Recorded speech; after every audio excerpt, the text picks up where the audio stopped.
TV, great to have you with us. Middle of the week, Wednesday night. Hope you've had a great day. No matter what you've been out there doing, Steve Chalmers, Craig Freeman with me. Always a bit of fun midweek, and tonight we are looking at the MVP candidates for the women. Women. I'm just making sure it wasn't through a youthy seniors, didn't go to the production meeting, you know what I'm like. Just making sure we're on the same page. We're looking at that tonight after 7 rounds, and there's some interesting names there, a bit to talk about. Now, can I just send out a quick apology to all of my friends out at Broady? I've got tons of them out there. Well, 1 or 2. Yes. We were going to head out to Broady tomorrow night. Correct. We're going to do that next week. I know they've been waiting in anticipation for all the good stuff that we've got in the can out there, but it's going to be next week because tonight we're talking MVP candidates, women after 7 rounds. Tomorrow we're going to do the men, and then we're heading out to Broady next week. Correct. We had this in the bank for a while. We wanted to do in the can. We wanted to do this after about a month. Right. 4 or 5 rounds, but got delayed a little bit. Once the production meeting happened, there was a lot of discussion around this, so we thought, you know what, let's break into 2 parts. Yep, okay. And obviously, if I had have, can I just say to my Broady friends, if I had have attended the production meeting, not only would it have been the first time in 9 years that I've done that, flex your muscle, but I would have been in there flying the flag for Broady because you've shafted them till next week, Steve. Wow. Shafted them. Just to start off as well, we haven't seen any votes or anything. This is purely, this is purely our opinion. Purely my opinion. Are the votes still going in? I know there's the right opinion and the wrong opinion. That's purely the opinion. I know there's a new system for votes this season. Has everyone been putting? Yes, correct. It's not hard to do. 3, 2, and 1 per coach game. It's all on these which has bang. It's great. Which has changed. Which has changed probably how we perceive who we're going to choose for MVP as well, which Steve talked about in the production meeting that Justin missed, but he might touch on that a little bit later. Sure. Correct. We'll touch on that later. Rightio. So we're going to look at women after 7 rounds. We'll start with Youth League 2 women. There it is on the screen. There's our thoughts after 7 rounds. It's pretty similar, I've got to tell you. Yeah, it is. I have Ali Coots on top. Have we put all of our nominees up on the screen, or have we just put one name? No. So Craig and I in the production meeting limited it to 3 names. Right, I've got about 7. You've got maybe 1 or 2 more than that per division. That's okay. So hang on. So just so I know that's on the screen behind me, because I've got no idea what's going on. Of all the names that I've mentioned gone on the screen? Yes. They have. Yeah, okay. yes. So you've got 4 instead of the top 3, which we're supposed to be doing. Right, okay. Why'd you put Tuppers on top? No, I didn't put her on top. I've just picked 4 names in no particular order. No, the whole point of this was to choose a winner. All right. Can I put a star? But can you do that on the screen, Steve-O? Can you push a button and put a star? No, who do you have on top? Well, okay. Out of the names that I've got, I'm going with Cootsie. Okay, same as me, Steve. I've got Tuppers on top. Okay. I think Tuppers and Youngie are a good chance. They may take votes away from each other. That's why I put Cootsie on top. I think I've got, as you can see, Tuppers and Young finishing out the top 3, but I think Cootsie. You're going to have to share a few votes there, which might give Cootsie the edge. Is my Smokey up there? Hayley Wind? Yes. She's my Smokey. Yes. Well, she's my runner-up right now. Right, okay. But Tuppers hasn't scored under 16 points across her whole 7 games. Offensive weapon. You've really bashed Tess Young over the last few days. No. She's right there, slotting into 3rd. Frosty. Did you hear that from the other night? Calling her Frosty. Heard her stats a little bit over the last game, but luckily her defensive efforts are improving. Steve just doesn't appreciate the other end of the ball. Clearly I need to come to a production meeting because I've stuffed everything up so far tonight. Okay, Youth League 1 women. Wow, there's my 3 up there. I haven't actually got that in order because I think it's out of Tatters and Angers, but I'm going Tatters. I think Tatlock takes this. Cryo only 3 and 5, but she's going at 28, 6, 3, 3, and 41% from the field. Well, as you can see, Angers is first for of course. Slow start, couple of warm-up games for Chloe, and now really starting to hit some prime form right now. He actually told me before we came on air he wanted to go Angers and then just leave 3 spaces. And then the other names underneath that. So he thinks he's going to win. I thought it was going to be Angers 1 from V2. Yeah, that's right. Correct. I'm going Tatlock at the moment. Tegan Tatlock. I think Angers 2nd. And my 3rd pick, and don't count her out, is the Colonel down there from Geelong. Carly Sanders. I've got her don't 2nd. Count her out. Got a bit of an interesting 2nd? Pick. Yeah, I've got a bit of an... I didn't... Angers didn't make my list. Oh, right, okay. I thought I'd better deflect a little bit of attention from her because Steve's giving plenty on that end. I can't see the screen behind me. Did he just say Angers is not on his list? That's correct. Not on your list? Not on the list. Well, so who else is on your list? I've got Emma Crease in at 3. Wow, okay. Shooting the ball very well. Good player. Very well from 3. Don't get me wrong. Anything else to say on Youth League 1 women? No, move on. So you've gone Angers 1, yeah, they made your list. She's not even there. Let's go. All right, That's fair what an enough. opinion is all about. Okay, VYC women with thanks to Moulton. Well, there's our list up there on screen. I think I've got the runaway. Who?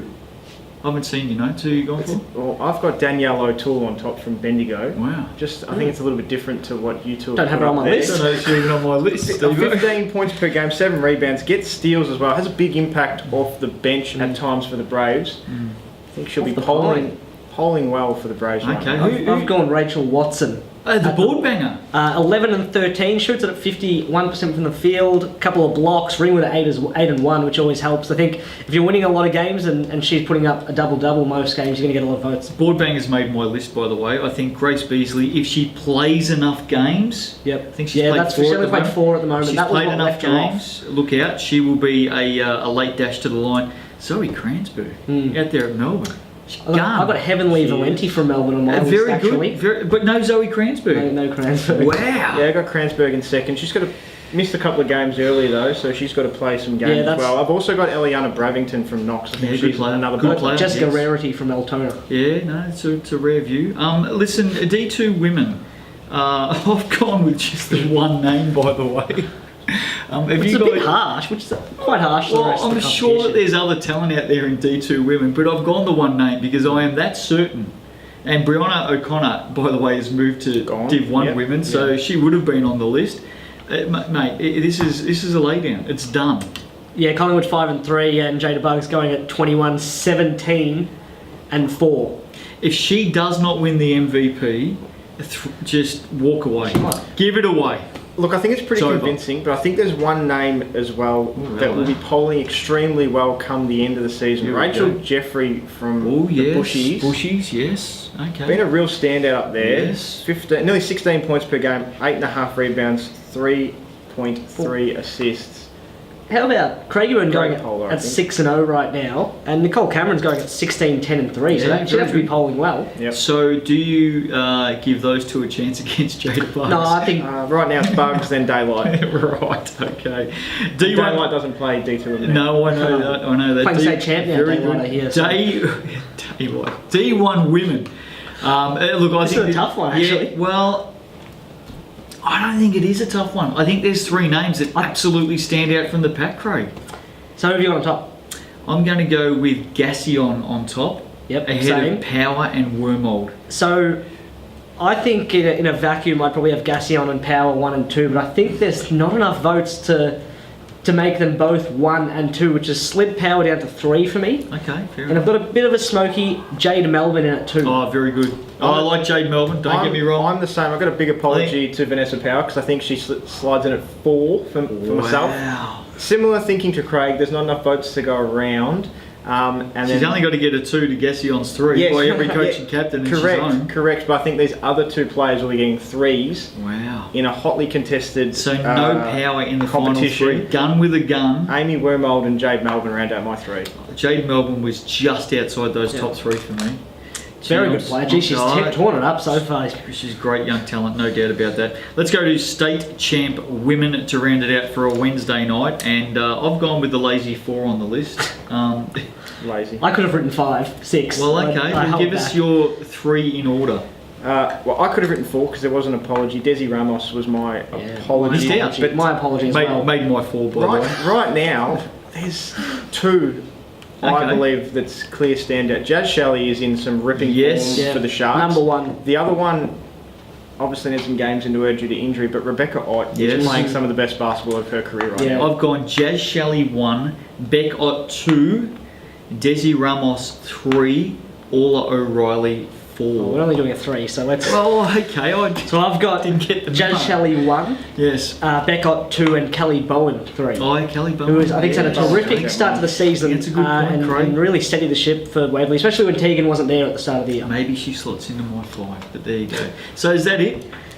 Should I come to tomorrow's production meeting ahead of tomorrow's show? Because I've clearly stuffed up tonight's show. One thing that did shock me, I was writing their stats down when I wrote the names down. For a young point guard in state champ women, playing a lot of minutes, 20 points a game, 5 rebounds, 5 assists, 44% from the field. Very good. Nearly 5 steals a game as well. 5 steals a game and 88% from the line. She's a talent, there's no doubt about that. Okay, there we go, Wednesday night. Big VTV. Tomorrow night we are back and we're doing all of this again. I will try and go away and read the memos that have been sent Let's through. actually stick with the top 3 tomorrow. Okay, I'll do my best. Coming up tomorrow night, we're looking at the men after 7 rounds, the top MVP candidates. Again, apologies to all of my friends out there at Broady.